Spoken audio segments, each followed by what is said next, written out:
All-wheel drive, what is it good for? Next on Talking Cars.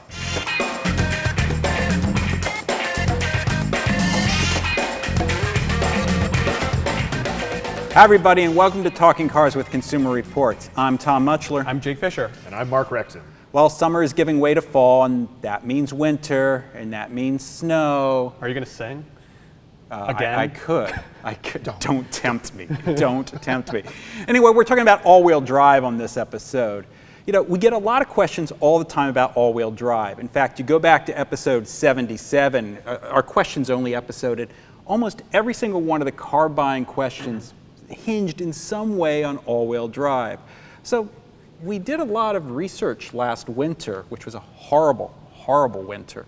Worst February in history. It was nasty. It was like a major snowstorm every Monday. Not everywhere, but where we're here in Connecticut, I'm sure there was other places in the country where it wasn't a terrible winter. That's possible. That's possible. To look at what all-wheel drive gives you, what can all-wheel drive do, and more importantly, what can all-wheel drive not do? Okay, well there's a misconception out there that if you have all-wheel drive, you're immortal in the snow, and that is not true by any means. If you're needing to get going from a standing stop, or if you're on a hill, all-wheel drive will help you. It gives you that momentum, it has that traction.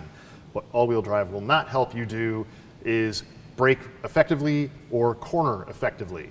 And we did over about 6 weeks of February and March when it was just really brutal out at the track. And we did different kinds of snow conditions, plowed, unplowed. We let it pile up, really horrible. And what we found is that not all wheel drive systems are created equal, but perhaps more importantly is that snow tires or winter tires may be a more effective solution for people who are considering buying an all-wheel drive vehicle. So let me get this straight, Mark. You're telling me that there's no such thing as super handling all-wheel drive? And what about the safety of all-wheel drive and all the other things that we read in Subaru says the safety of all-wheel drive. Safety of all-wheel drive. And there's been a lot of advertising put out there, I won't say fear-mongering, but an attempt to sort of assuage customer fears of driving in the snow. I probably said that wrong. Hippie word guy. I probably said that wrong. And to try and make the customers feel like they're making a smart decision. You look at all the ads, they show these vehicles plowing through the snow, but you always see them driving straight. You're not seeing them making sudden braking or steering maneuvers as what happens in the snow. But I mean, it's a fear-based decision because, I've had situations where it was a dumb decision. I mean, I flew back, international flight into Logan, left. There were some flurries in Boston. What could go wrong? Get there, the 6 inches of snow on the road. Everyone, buses and tractor trailers are all skewed. And I had an Audi all-road, all-wheel drive. So I was able to, go around everybody. But I mean, you have these once in a while situations that make you make expensive decisions. But even that decision, it doesn't make sense. It's not a safety thing. And I think this is the real big misconception here. It's a convenience issue. Mm-hmm. Yeah, you know what? You might have got stuck if you didn't have the all-wheel drive in your Quattro or whatever it was. But it's not about avoiding an accident. Just like, as Mark says, it's, if you want to avoid an accident, you need to stop. You need to stay on the road. Right. Going it's not fast, about going faster. It's very rare that going faster helps you avoid an accident. Like I've said it before. I mean, I live. Not only is it really snowy here, not only do I live on a really steep hill. I get winded walking up the driveway. No, I'm thinking about putting in like a chairlift actually. You should. But I mean, my wife is still driving her Toyota Prius, which is not a very good car in the snow. Mm-hmm. I mean, this is a car you can't turn the traction control off, and every time the wheels spin, like the computers are like, down, no, it's dangerous.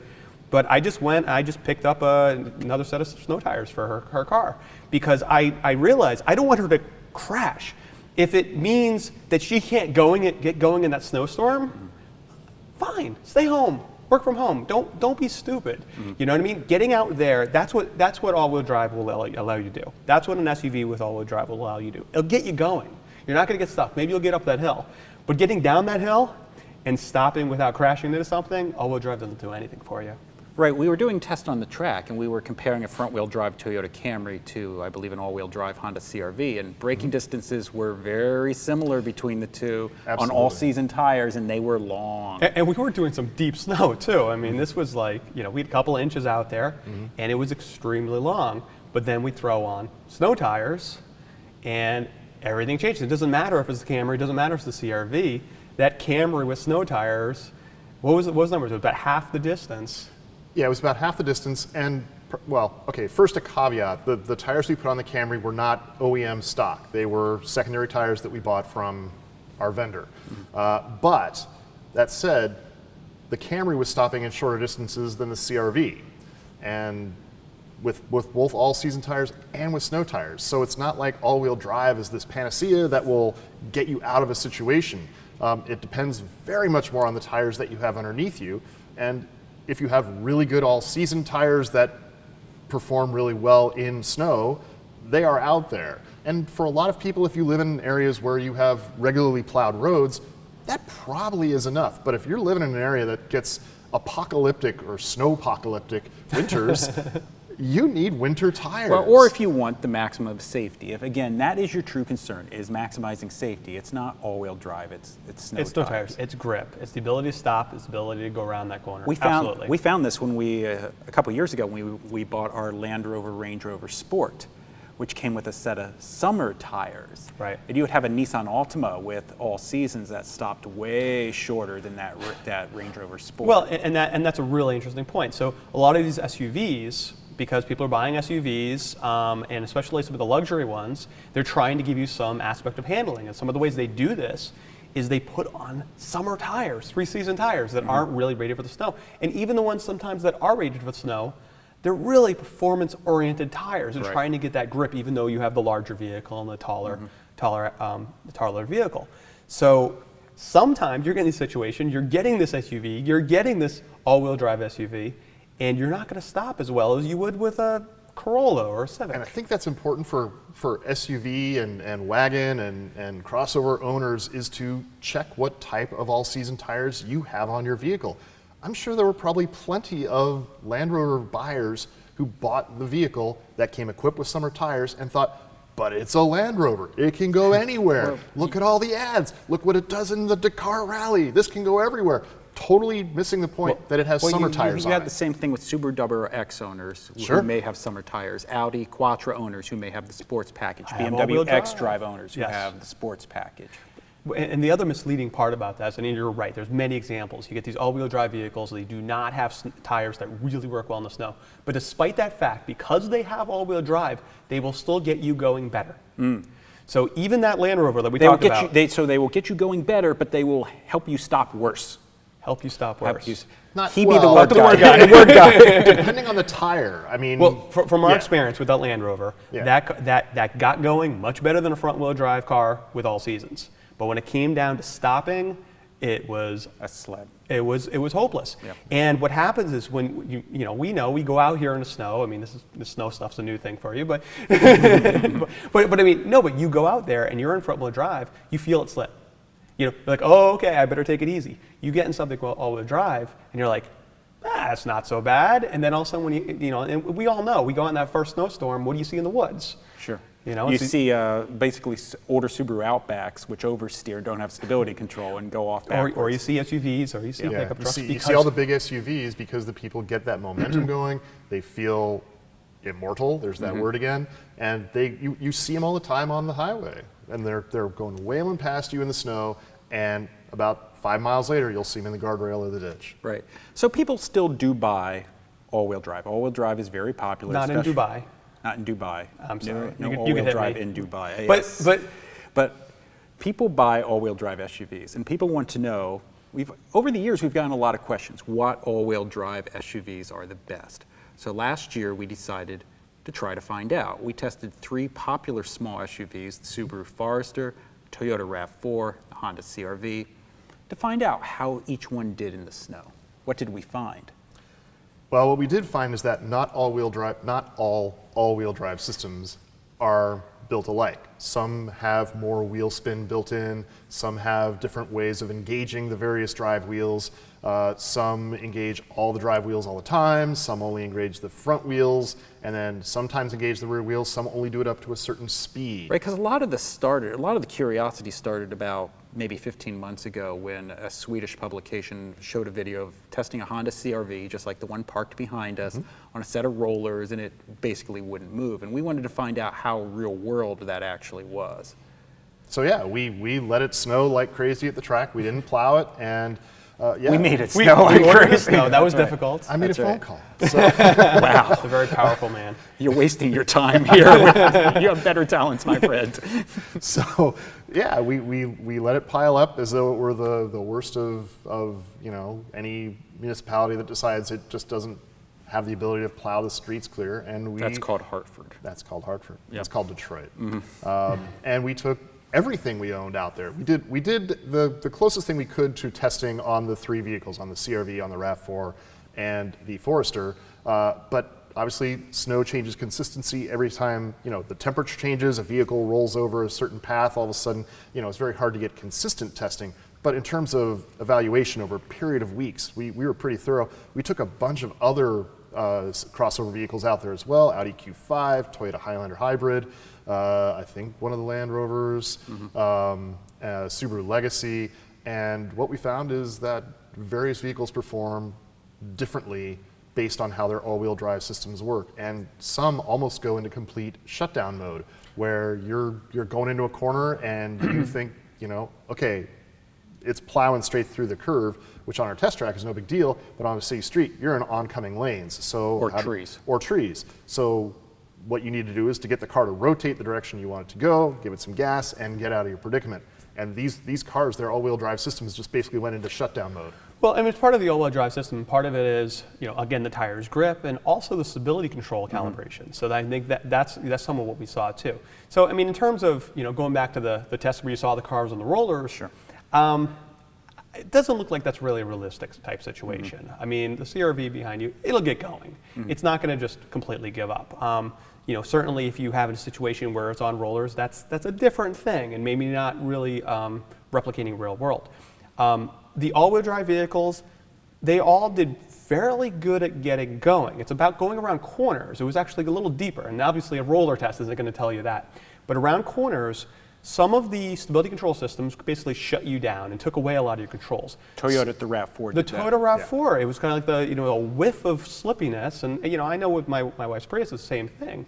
It just shuts you down, and it does keep you safe. I mean, if we're talking about avoiding an accident, it will do that. The one that really stood out was the Forester. The Forester was really impressive.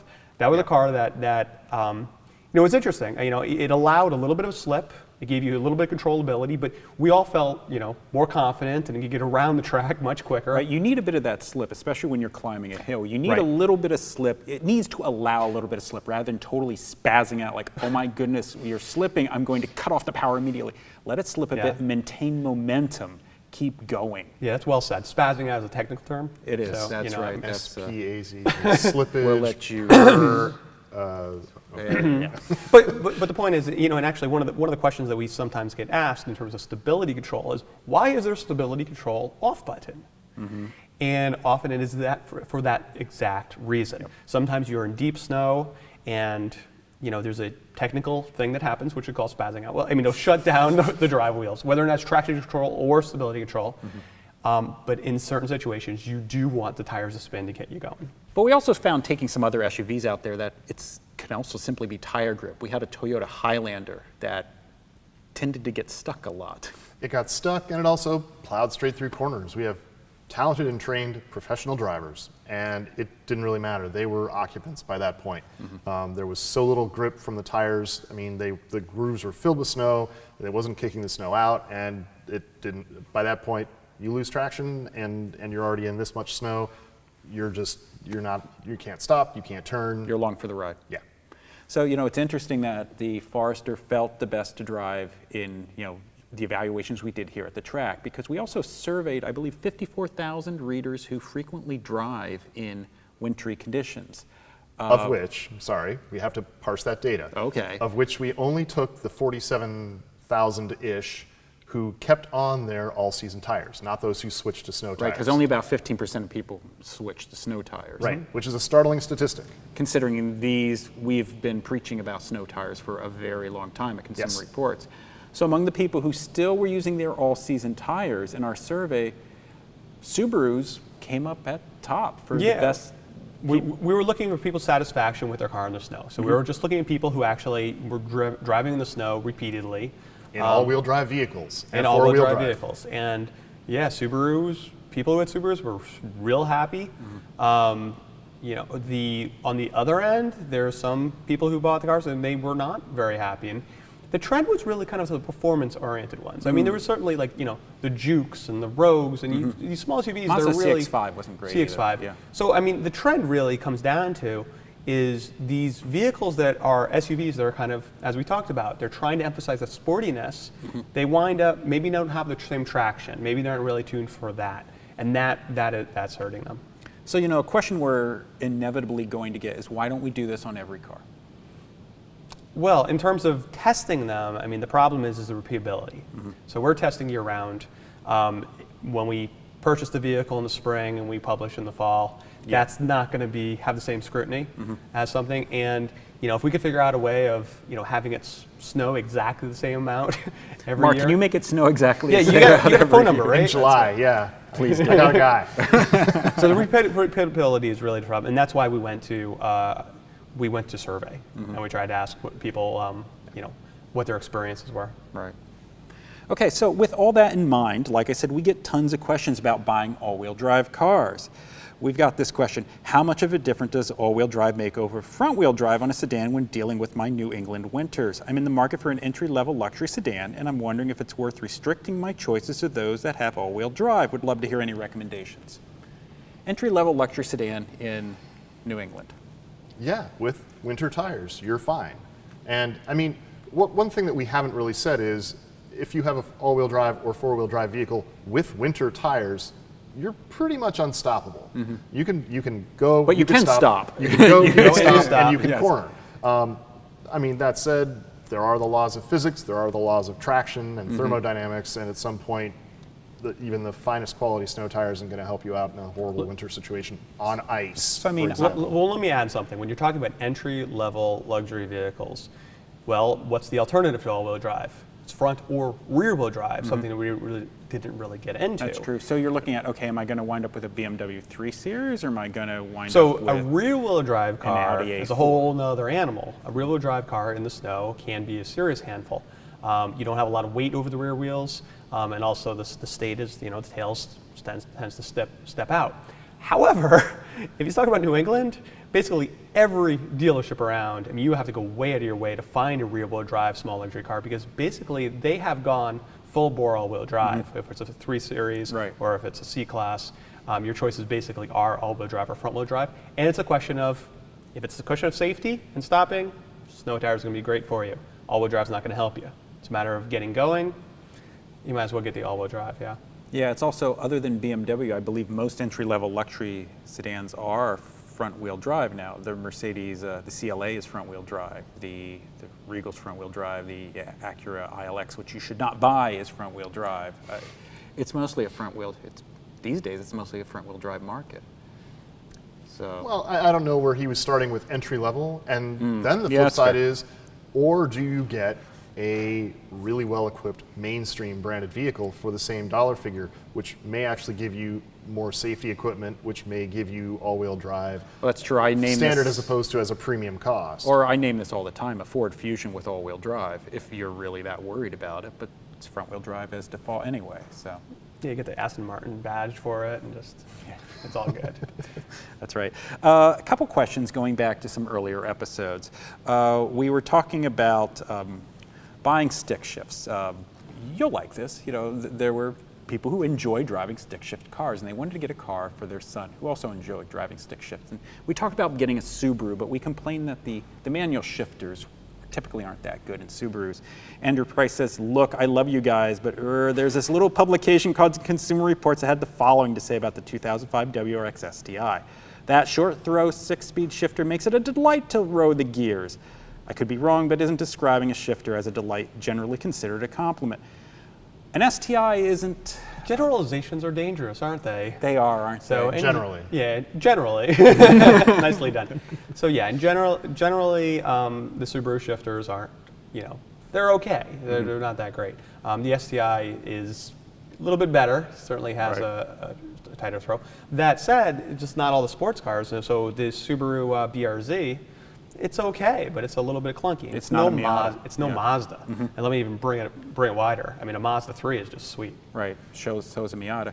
And actually, speaking of Mazdas, assuming I find both cars brand new, same color, similarly equipped, same price, both automatic with the 2-liter engine option, CX-3 or Mazda 3 hatch, only one winner, no other cars allowed. So he knows our normal tricks of just recommending option. A Fusion all-wheel drive. That's right, a Fusion all-wheel drive is your... So this question is, do you need the all-wheel drive? Do you need the all-wheel drive, and do you need that little extra cargo space? Are you carrying anything tall? It's slightly larger, slightly taller cargo area, But shorter. and it's shorter. It's narrower. Yeah. and it's also the CX-3 is on a cruder platform. Yeah, it's on the it's a Mazda step 2, down. Right. and the Mazda 3 is a very elegant compact car platform. Personally, I'd take the Mazda 3. I'm going Mazda 3 Mazda too. 3 all day long. There you go. Yeah. Wow, we all agreed. All right, we're done. There we go. We are done. That's going to wrap it up for this episode of Talking Cars. As always, thank you for watching. We'll see you next time.